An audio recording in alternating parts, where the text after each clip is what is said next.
প্রত্যেকবারই স্নান করেছি, এবারও তার ব্যতিক্রম কিছু হয়নি, এবারও স্নান করেছি। আর অনেক মানুষ পুণ্যার্থীরা এসছেন, তারা শান্তিপূর্ণভাবেই সব কিছু করছেন। আজকেও অনেক ভিড় একটু কমেছে, কিন্তু প্রচুর মানুষ স্নানও করছে।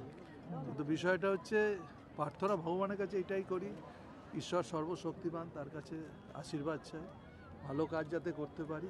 আর তার সাথে এও চাই সব মানুষের মঙ্গল কামনা। এটা গঙ্গাসাগর মেলায় যারা আসছেন তারাই বলতে পারবে, এখানে তো রাজনীতি করার জায়গা না। আমি তো 12 তারিখ থেকে এখানে আছি, 12, 13, 14, 15, আজকে 4 দিন হচ্ছে।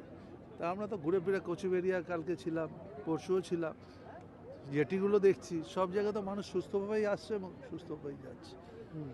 লোক কমের বিষয়ে যে লোক টোক কম না, লোক ভালোই আছে। আজকেও দেখবেন একটু বাদে আমাদের 4টা 5টার সময় আবার প্রেস কনফারেন্স আছে, সেখান থেকে জানিয়ে দেওয়া হবে কত লোক হয়েছে।